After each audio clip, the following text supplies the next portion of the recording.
अगर हम इसमें से एक छोटा सा अध्याय लिखें कि वनवासियों में और गैर वनवासियों में क्या अंतर है, ये बृहद विषय है। लेकिन अगर सोचें कि वनवासी बच्चों और गैर वनवासी बच्चों में क्या फ़र्क है, बहुत रोचक विषय है, बहुत कठिन भी। अगर वनवासी बच्चों में हम रहेंगे नहीं, उनके साथ समय नहीं देंगे, तो हम नहीं फ़र्क समझ पाएंगे। वनवासियों के बच्चे, गैर वनवासी बच्चे जो गांव में रहते हैं, गांव का बच्चा भी नंगे पाँव रहता है, धूसरित मिट्टी में खेलता है, वह भी फटे कपड़े पहनता है, वह भी भूखा रहता है। लेकिन वनवासी बच्चे में उसके में क्या अंतर है? गांव के बच्चे हैं अगर, और हमारे जैसा आदमी जाता है उनके बीच में, तो वो उतना झिझकते नहीं हैं, उतनी दूरी नहीं बनाते हैं। गैर वनवासी बच्चे निकट आते हैं, थोड़ा देर बात करने पर या एक दो बार मिलने पर वो परिचित भी हो जाते हैं, मुस्कुराते भी हैं, हंसाने पर हंसते भी हैं। लेकिन वनवासी बच्चे हैं जो, वो पहले तो नज़दीक आएंगे ही नहीं, देख के भागने लगेंगे। लेकिन जब उनके माँ बाप से प्यार होगा, ज़मीन में बैठ के बात करेंगे, साथ में खाएंगे पिएंगे, दुख सुख करेंगे, पीड़ा का बंटवारा करेंगे, साथ में गाएंगे बजाएंगे, संबंध हो जाएगा, तो वनवासी बच्चे भरोसा करने लगते हैं। और वो जब भरोसा करते तो जो कहिए वो करते हैं। वे बच्चे हैं छोटे छोटे, लेकिन वो राम जी की बानरी सेना भी हैं। तो वनवासी बच्चों में मानवता, मृदुलता, भरोसा, सहजता, निश्चलता, ये गुण ज़्यादा होते हैं। अब उदाहरण के लिए कहें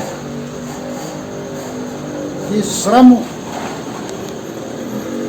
वनवासी बच्चे श्रम करना जानते हैं। वो अपने परिवार की एक कारगर इकाई होते हैं। वो बकरी चराते हैं, गाय भैंस बांध देते हैं, वो लकड़ी लेने भी चले जाते हैं, बाजार में कुछ होता है तो माँ के साथ चले जाते हैं बेचने भी। वनवासी बच्चे, हमने तो वनवासी बच्चों से बहुत श्रमदान करवाया, उनको बिस्कुट टाफ़ी खिला करके, पुरस्कार दे करके। बंदियों पर बंदी टूट रही थी तब वनवासी बच्चों ने ही बचाया, हमारे सड़े बनवा के खरवार बच्चों ने। तो एक बहुत बारीक लेकिन मानवीय अंतर होता है। बच्चे तो सब ईश्वर के स्वरूप होते हैं, उनकी हंसी ही सबसे ज़्यादा प्यारी है, चाहे वनवासी हो या गैर वनवासी। बच्चे तो ईश्वर की सर्वोत्तम उपहार हैं, लेकिन उनमें भी अंतर होता है। अगर अवसर दिया जाए और हम थोड़ा सा उनके स्वभाव को समझ सके, तो वनवासी बच्चे पढ़ने लिखने में बहुत तेज होते हैं और उनमें बहुत तीव्र इच्छा होती है कि हम पढ़ लिख करके योग्य बन जाए।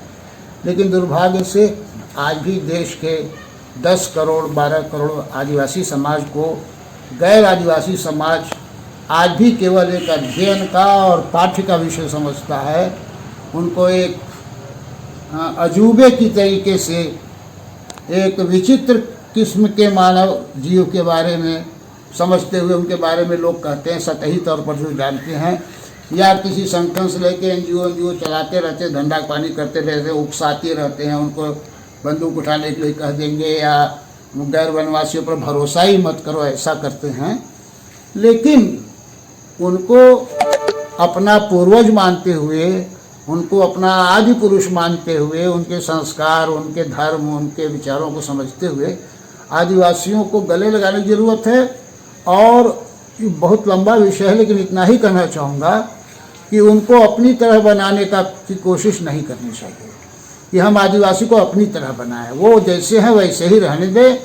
उनमें देखिए जाति है, लेकिन जाति उनके यहाँ शिथिल है, क्योंकि परिस्थितियाँ एक जैसा, गर्मी एक जैसा, पहाड़ एक जैसा, अभाव एक जैसा, रूखा सूखा जीवन, उसमें रंग है, उसमें वे भी श्रृंगार करते हैं, उनमें भी त्यौहार है। और जब प्रकृति उनके अनुकूल रहती है, जब जंगल और पशुपालन और खेती भरी पूरी होती है, तो वो जिस उद्दामता से के साथ, जिस समर्पण के साथ, जिस तल्लीनता के साथ, लयबद्धता के साथ नाचते हैं और गाते हैं कि हम उसकी कल्पना नहीं कर सकते हैं। तो सब लोग नहीं हो सकते, ऐसे बहुत सारे लोग हैं। लेकिन जब भी आदिवासी के पास जाएं तो दोस्ती और प्रेम का भाव लेके जाएं। यह न सोचें कि हम एहसान कर रहे हैं, एहसान वो लेते ही नहीं हैं, और लेते हैं तो लौटाना भी चाहते हैं।